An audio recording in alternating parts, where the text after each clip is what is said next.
Hey, it's your girl, your favorite paralegal, aka Cassandra Lynn, and welcome to Legal Doc Talk 24/7.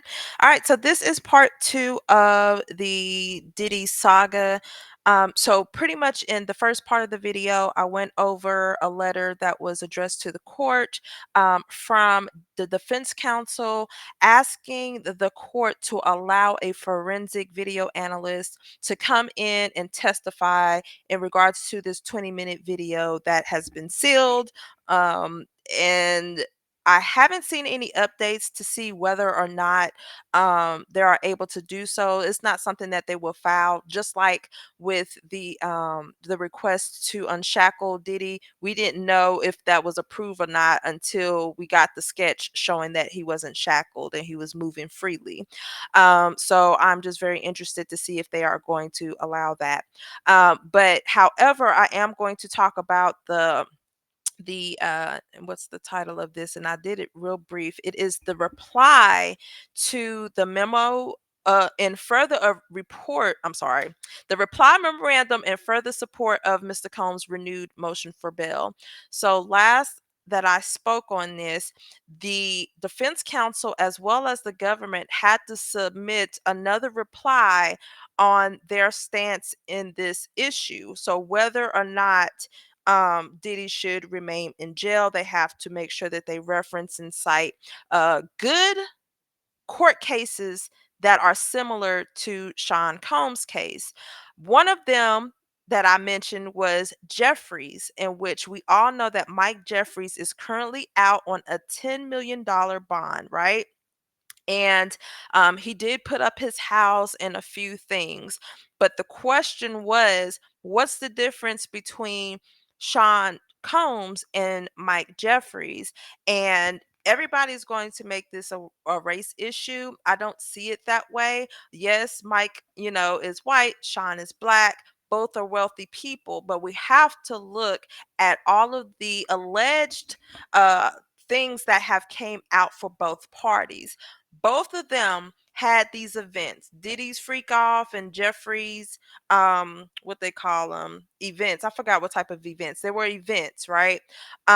Both ended up drugging these individuals, but and trafficked them. I can't forget that part. However, Diddy also has videos, witness statements of abuse or violence, however you want to, call it, threatening people. There is a lot more there than what we have seen in Mike Jeffries' case. Now, I'm not saying that, Mike Jeffries hasn't done any of these things because we don't know. It hasn't been brought to light just yet.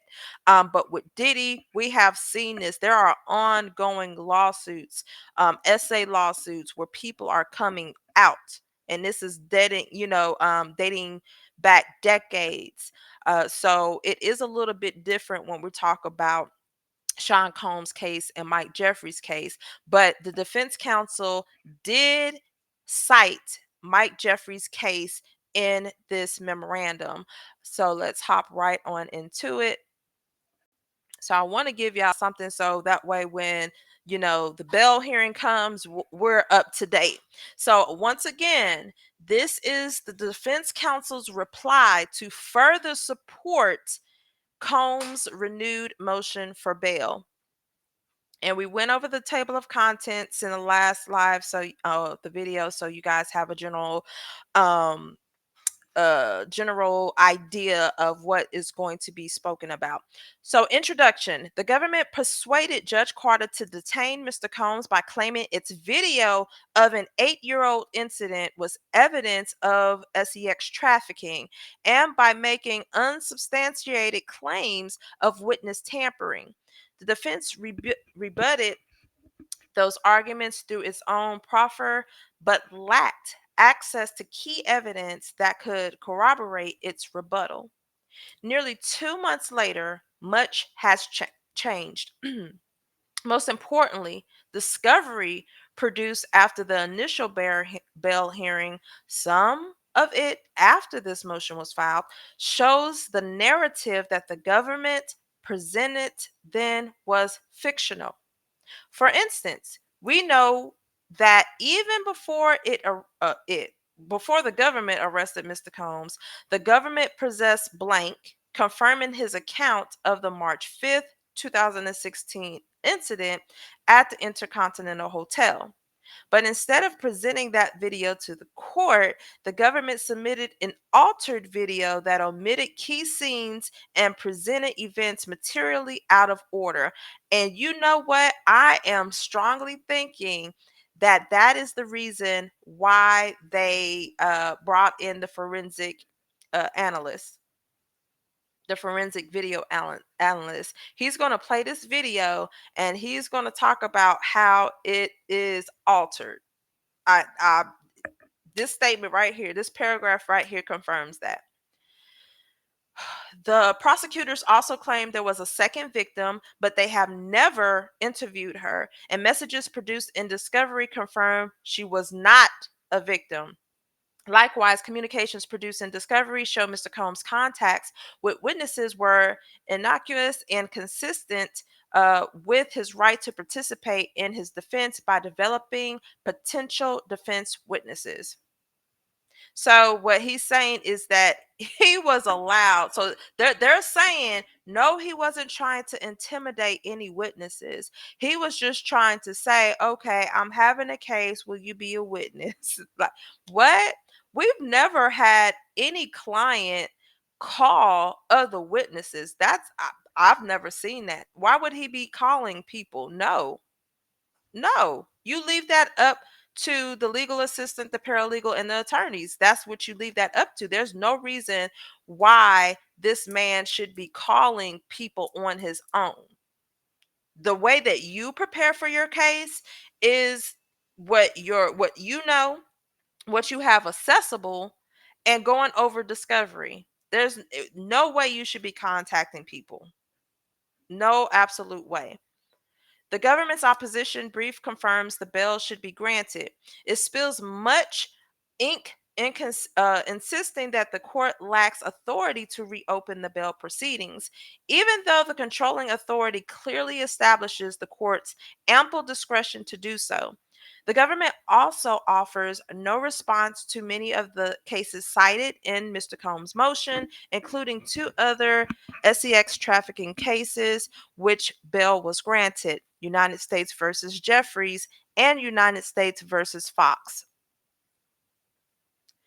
Instead, the government reprises the same disingenuous tactics it used in the prior proceedings. It took full advantage of the detention order, scoring Mr. Combs' communications by to try to find some actual evidence to substantiate its obstruction allegations. But once again, the government's theoretic spin on the evidence omits key context and creates a misleading picture.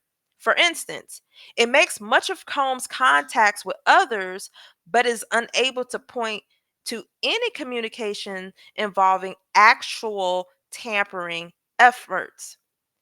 Now, if they are listening to calls and if they are reviewing, any outgoing messages, and they're able to pinpoint, I guess he just has to come out and be on the phone and show that he's trying to tamper or obstruct them or intimidate them.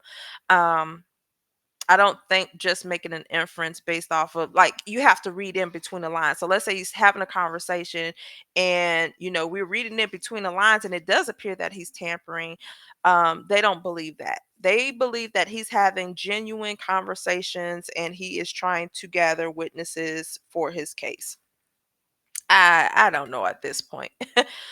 And it omits key parts of conversations which show that Mr. Combs was not pressuring anyone or telling anyone what to say about anything.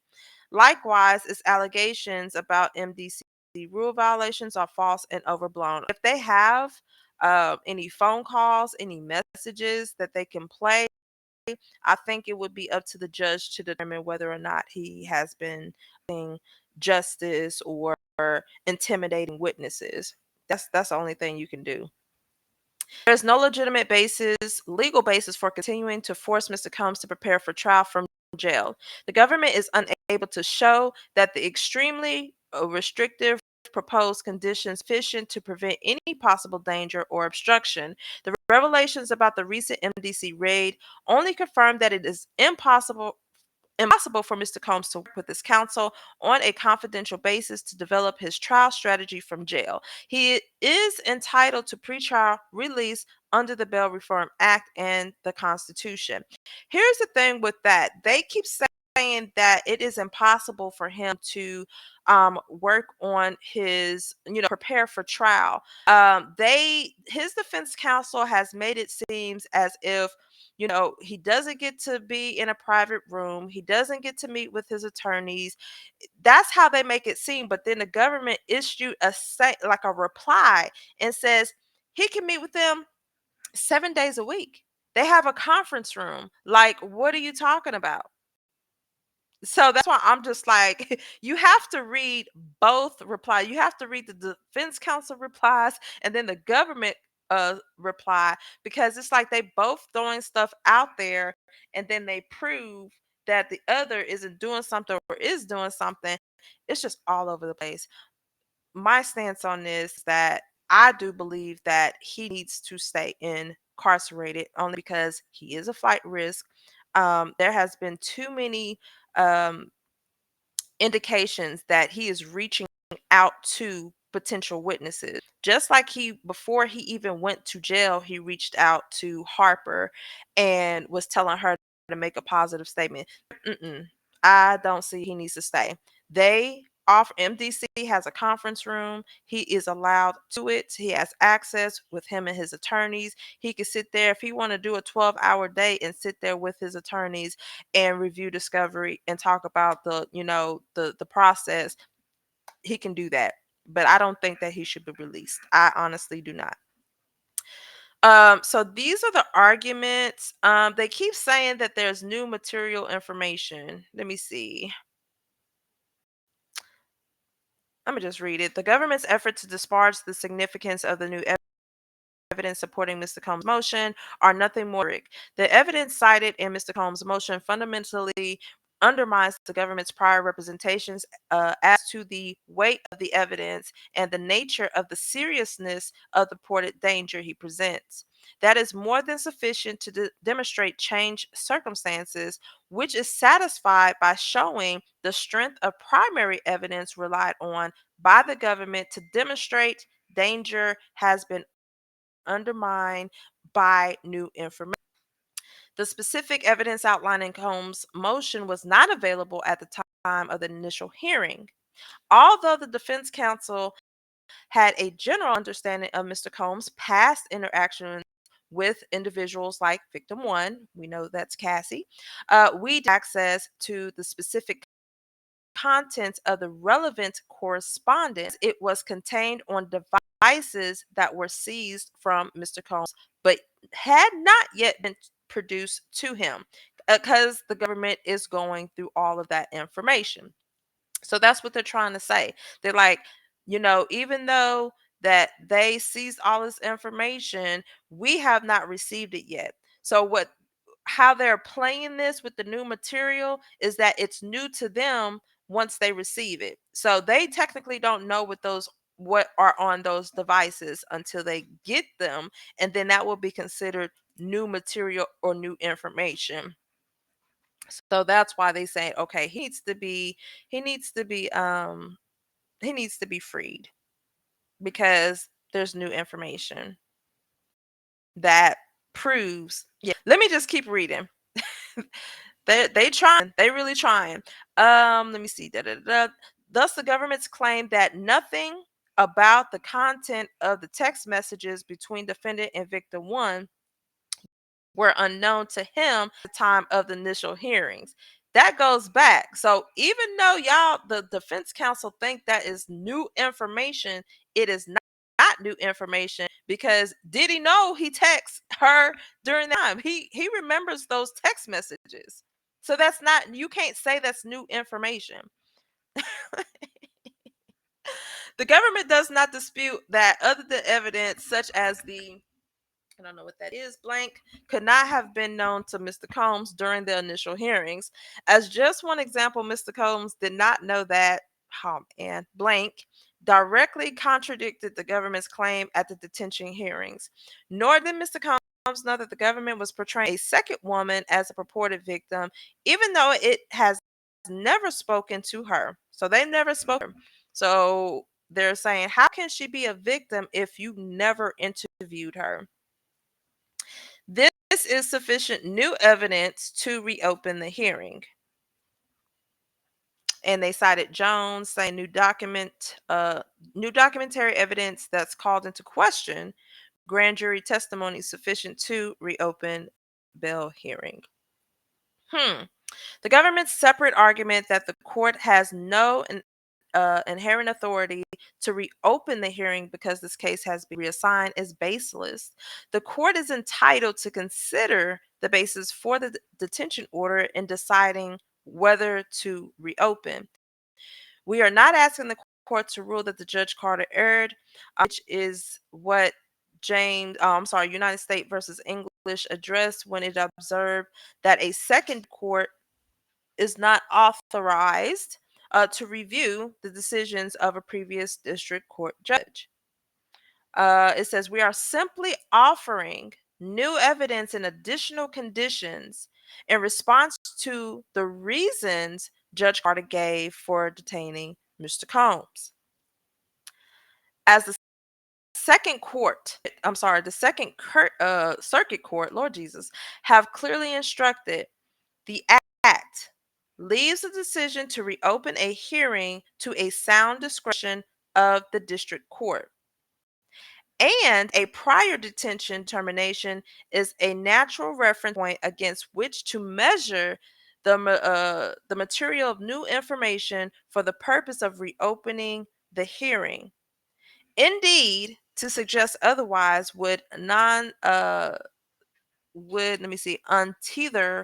the material inquiry from those facts that the court found consequential to its earlier detention decision. So, one is that there's new information that has been provided to them by the government, and because of the new information and their questioning it, that should be a requirement to reopen the bail hearing. Second part, they said since filing this motion, Mr. Combs had received even more new material information demonstrating the government misled the court by about the video at the prior bail hearing. So this is the video that they are talking about, this evidence. On November 3rd, 2024, the government produced even more material new evidence, including more blank of the March 5th, 2016 Intercontinental Hotel incident. So it's more videos or more content. Whatever the case to be, it's more. The government had this as early as August 7th, 2024, yet only produced it to the defense after Mr. Combs filed his renewed motion for bail. I'm trying to read in between the lines. The video consists of blank and blank used to create the governmental piece of evidence at the earlier bail hearings, an edited, manipulated version of the video published by CNN. The I'm assuming video supports defense arguments at the earlier bail hearing and shows the government knowingly mischaracterized and concealed critical facts during these hearings. As an analysis prepared by forensic video analyst Connor McCourt, he explains that the video the government submitted to the court omits footage corroborating the defense account, changes the sequence of events in material respects, and does not accurately depicts the events. This man drugged this girl. I don't think, like, I don't care how you chop that up. It shows her literally dragging this girl by her hair. There's no other way to even make that not appear what we actually see. I'm just confused. Really? Now, they may have shortened the video or taken clips out, but the events that happened in that video, the abuse, that was real. I'm so confused. The government had more complete blank during the initial hearings, but chose not to share it with the court. Instead, it offered an edited version of the CNN video as its most powerful evidence of danger and obstruction. Mr. Combs argued in Exhibit A1 was not evidence of a freak off, but depicted a domestic dispute in which he ran down the hall of the hotel to recover his clothes and cell phone. This is what they're saying the video was. So what we saw, it was a manipulated version. I'm going to read that again. It says, but depicted a domestic dispute in which he ran down the hall of the hotel to recover his clothes and cell phone. The government invented a different narrative. It argued our evidence will show that just not what happened, because if it's about the clothes and wanting to get the clothes back, which again is not, why drag the victim down the hall to the room? And you see this, and you can see this on the tape. That's what he does. And that's what we see. I don't know where defense counsel is trying to go with this. The government further argued Mr. Combs throws a vase at her, which the district court cited in detaining Mr. Combs. The government apparently stands by those arguments again here, but they are false, and the government knows this. You got to be kidding me. You got to be kidding me. I know for a fact a attorney cannot be writing this. It got to be Diddy sitting in his cell writing this, and they just editing. And he said, "You better not change nothing," and submitting this, because there's no. I don't care. Why would you throw a vase if you're running down the hall to get your clothes and your cell phone? What does a vase have to do with it? What does you dragging her hair have to do with you getting your clothes and your cell phone? Make it make sense, because it's not making sense at all. Even if you show a full clip, the fact still remains that you abused this lady in the hall of the hotel. And why did you pay her the day after she filed? The more complete footage of the incident, in contrast to the government's sensationalized CNN cut, contradicts the government's representations. The video demonstrates that one, Mr. Combs, in fact, ran down the hall to retrieve a bag of clothes and a cell phone. Two, he did not drag victim one back down the hall to the room, as the government and its resequence exhibit falsely suggest. Three, he did not throw a vase at victim one, but only its contents, presumably the flowers. Four, she was not only able to leave once security staff intervened. In other words, it is the government whose explanation is just another cover up, just more lies. The true facts corroborate Mr. Combs has stated all along. The video is not evidence of a coerced freak off and sex trafficking, but rather a sad glimpse into a decade-long consensual relationship between Mr. Combs and victim one. You got to be kidding me. I mean, you get paid to defend somebody. The new evidence undermines the government's initial pro offer. Let me see. Communications with victim one do not evidence sex trafficking. I'm just going to read this part. So, Mr. Combs' new evidence undermines the basis for the initial detention decision, and none of the government's more specific arguments demonstrates otherwise. So, here we have not one piece of correspondence that we reviewed between Mr. Combs and victim one. The sole victim in the indictment corroborates the prosecution's sex trafficking theory or its representation at the previous bail hearings. And the government still does not offer a single piece of actual evidence supporting the allegation. Instead, it reiterates the proffer of cherry picked citations and purported messages.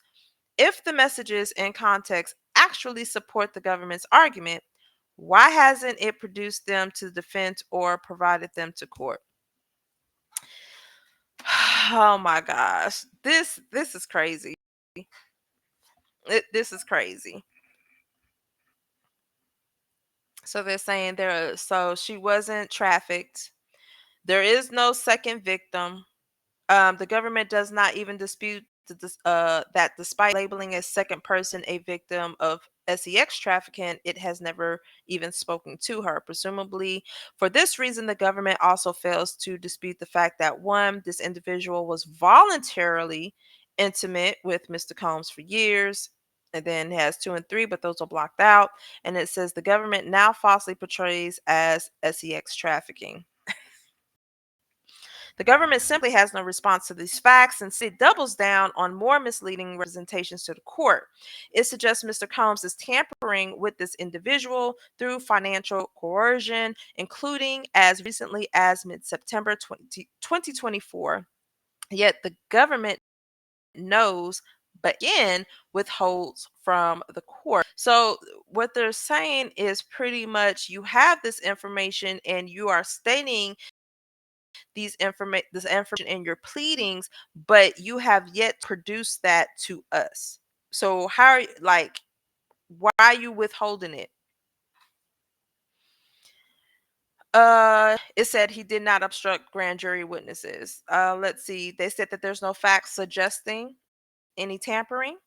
The government does not and cannot dispute that Mr. Combs did not try to influence the individual's grand jury testimony. To the contrary, he confirmed the witness should blank. Why you to the contrary, you confirmed the witness should blank. Indeed, his contacts with the witness were in coordination with counsel and connection with a defense investigation. So this, I believe, is Harper, where he told her to post something positive on her social media. I need to go back and pull that up and see exactly what was said. But and it said he did not contact her until after she had an attorney.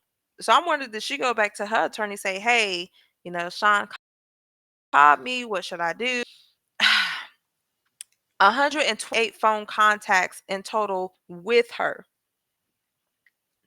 But it says the government cites 128 phone contacts in total. Excuse me, I'm so sorry. That is a lot. Then it says ignores that the content of the correspondence evinces no obstruction. The most the government can offer, and then they redacted that part. Poopy butts. Further warrants relief. Let's see. The government concedes that in considering whether release is necessary for preparation of person's defense, the Reform Act requires for or that the defendant in custody be afforded reasonable opportunity for private consultation with counsel. This is crazy because the government did came back and said that he has access to a conference room, a private conference room, 7 days a week. So I'm not sure why they are bringing up that he needs to be able to prepare for trial, that he's not having a real opportunity for a private consultation when he meets with his attorney on a weekly day, probably a daily basis in that private conference room at MDC. Let me see. Oh, they're upset. This says the government has one listened to his calls, including with family members and attorneys. Okay. Now, family members, yes, I would definitely listen, but I don't. You can't listen to attorney calls because those are attorney-client privilege. They reviewed his messages, including with dozens of individuals, including attorneys. See, they have to put that in there because they're trying to make it seem like government is breaking the attorney client privilege. Those are two separate scenarios. He has calls with family members. He has calls for attorneys. I don't think that now if they have evidence that they're, listening to him while he's on an attorney call, that's different. But I'm sure that when the attorney calls, the attorney states his name and everybody knows who his attorney is. So of course, hang up the phone or stop listening, whatever, however y'all are monitoring this stuff. But with the family members, that's definitely necessary. He's not the only person whose calls get monitored. The BOP sweep and prosecutors conduct here will unquestionably have a chilling effect on Mr. Combs' preparation. Tension continues. The government's response that its actions need only be reasonable, not perfect, in which they are providing him with a reasonable accommodations. This man wants to sit in his home. That will give him further freedom to do whatever it is that he needs to do. He can have 24/7 security, but if it's a security company that he picked out, I don't trust it because people will do anything for money. Oh, let's see.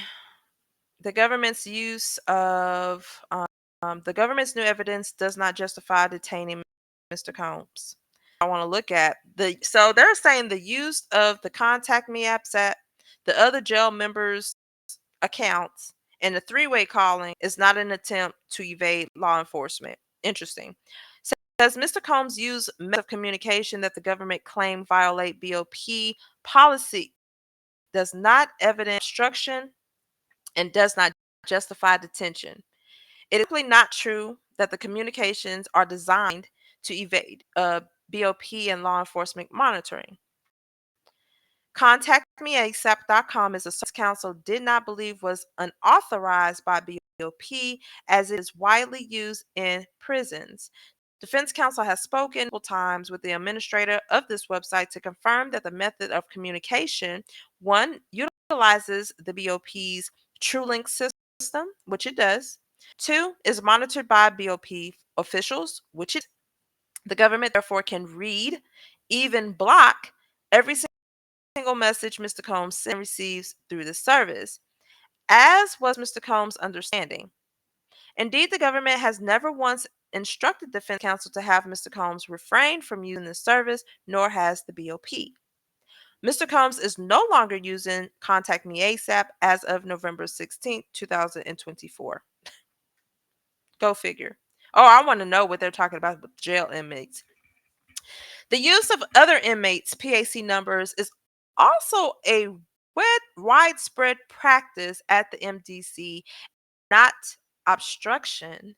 Inmates routinely share their calling minutes with other inmates, and they are limited to 15 minutes per call and one call per hour. The government has presented no evidence suggesting anything Mr. Combs says using other numbers is any different from what he says while using his individual PAC number.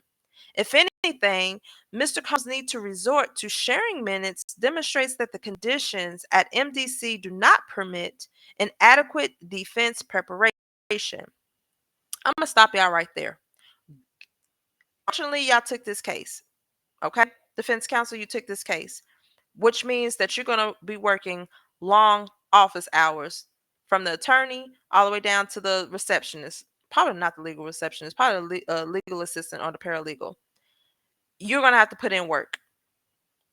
So if he can't use the phone, I believe the best thing to do is to go visit. You better have about a whole team of attorneys and paralegals to assist.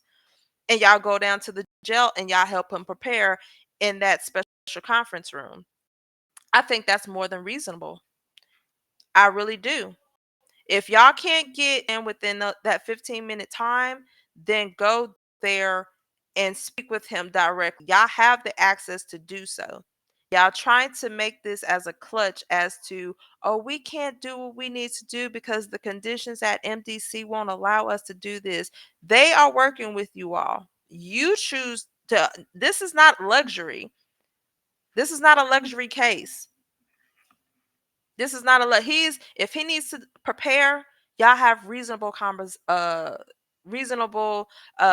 accommodations to do so. Let's see. If anything, da da da da. Although this is technically not okay. The government claims to have reviewed multiple in which Mr. Combs has attempted to dial in third parties. It does not describe how many of these calls could be of obstruction. And while it states the potential contacts in these calls include members and associates of enterprise, because the government will not identify these individuals, the defense has no way of testing the government claim. The communications is not evidence of obstruction. The messages cited by the government reflect that Mr. Combs' efforts to investigate and prepare his defense, including with counsel's participation, nothing more. Yeah, they redacted a lot. At the time, the defense team did not even know that this individual was a purported victim. Of course, the government used to portray the individual in question as a victim who could provide powerful testimony against Mr. Combs. Mr. Combs' Sixth Amendment rights would be violated if counsel did not adequately conduct a thorough investigation into the individual, and such investigations must be based quite properly on informed strategic choices made by the defendant and on information supplied by him. Okay, let's see.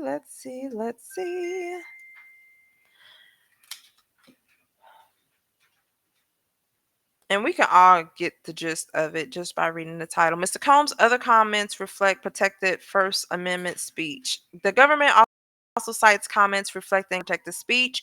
The government claims using public statements to alter public perception. It argues the same regarding establishing a narrative. Oh my gosh, can't really tell what this is saying. Without question, a pretrial detainee does not necessarily forfeit his or her First Amendment rights. So, what able to speak freely to whomever. This is the issue here is that he's able to. So, in the bail package, he states that his communication should be limited to his family, his mom, his mamas or mama, his children, and his attorneys. Obviously, his attorneys. But you're doing things to make yourself look gay. Why are you needing three-way call? If you're putting in your bail package that you will restrict your calling to these individuals, why are you having individuals doing three-way on your behalf? I this is it's not making sense. I get what the defense counsel is trying to do, but I really don't understand where they're going with it, because it just seems that they're making it's like every time I be like, okay, I see where y'all going. Now I'm just like, I don't see where y'all are going. Uh they keep saying that the government is unable to meet their burden, continue detention, meaning that they have not provided any clear and convincing evidence as to why he should remain incarcerated. It says the government's claims its detention request is supported by witness testimony, communications, photos and videos, police reports, and other materials. But what the defense counsel is saying, they don't have none of that. The only testimony in the bail records confirmed that, and then they redacted that part. So they're saying they never received any of this evidence that the government is using and claim that they have all of this, but they have not produced it. Now, why, if they have, I don't know. Because right now, I don't even take the defense counsel word for it. I do truly believe that because the police reports, this is something that was done prior to that. So I'm sure y'all have what they have on hand, the photos, the videos, the police reports, witness testimony. I believe they have provided that to them. But there's going to be more coming out because they are now just breaking down the terabytes of information that was stored on those drives. They said he's not at risk to fly out the country. Mr. Combs fully into these charges. The prospect of conviction does not materially change his incentives here. His reputation has already been destroyed by the government's allegations and aggressive and deceptive media tactics and can only be rebuilt by winning at trial. No, it can only be rebuilt if he moves to the same island that Russell Simmons is currently on. He is a flight risk. Look what Russell got out of Dodge. As the government concedes, Mr. Combs took steps to mitigate, excuse me, the risk of flight before the indictment. So he gave all of his passports away. And there is no credible risk that he will attempt to flee if committed to the 24/7 custody of qualified security personnel. No, it should be government security personnel. That's what it should be. That's what it should be. What does footnote 8 say? It says the government is wrong to suggest that Mr. Combs communications demonstrate he has continued to try to evade law enforcement. He has never attempted to evade law enforcement. Huh. Let's say the updated bail conditions are sufficient. They say that the proposed conditions specifically negate any possible concerns. The government cites purported obstruction carried out through phone and email, but under the proposed conditions, Mr. Combs will have less access, in fact, no access to such means of communication other than to communicate with counsel. Moreover, family visits will require approval, and Mr. Combs will consent to security personnel monitoring the visits and video monitoring if necessary. Tellingly, the government does not even attempt to distinguish the precedent supporting release on comparable conditions in similar cases. Indeed, the government consented to release on conditions of two defendants in the Jeffries case since the initial bail hearings.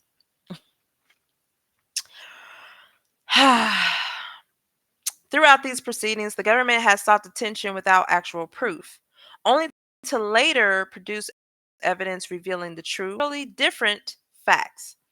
Because the accuracy of its proffers are in question, they should be disregarded, and the court should rely on the underlying evidence and evidentiary sources. So that is the reason as to why they are bringing the forensic video um, analysts in there, because they are questioning this video and they want for the court to hear how the government is pretty much doing all of these deceptive things on the outside, which would clearly cause a mistrial, if any. But they're saying because they found out that these videos have now been, altered, manipulated, that's new evidence, new information for them. So they do want to address that because they believe that that also has a part of why he's incarcerated. Everybody has already put Diddy in a false light, even a false light. He, based off of what that video, you know, when that video came out, everybody, not everybody, I would say 95%, because there is a 5% that still believes that he is whatever. But to the majority of people out here, we have already made up our mind that Diddy is a cruel and sick individual. And the defense counsel is like, well, if that video has never been, put out, well, altered, manipulated, and then put out, we would not be here. Oh my gosh. So based off of all of that information, The defense counsel believes that the court should reopen the hearing and grant bail on the proposed conditions that he outlined. Yes, so that was lengthy, but it's just a gist of what they are going to be discussing in court today, along with a 20-minute video. Y'all tell me what y'all think. Do y'all think that they will grant Diddy, a bail? Do you think me personally, even though they mentioned Jeffries in here, I don't think they used that case as strongly as they should. They should have said, got into, well, you know what? They'll probably do it in court. But I feel that they should have done that within this reply as well, because this is what the judge is going to view. But I'm sure that they are going to argue this. But we shall see. Y'all tell me what y'all think. Y'all think Diddy getting out today? Do y'all think he's going to get out in time for Thanksgiving? If he does, do you think that he may try to pack up and leave with his family and chunk the deuces at everybody? Tell me what y'all think in the comments below. Don't forget to like, share, and subscribe. Until then, be blessed and I'm out. Bye.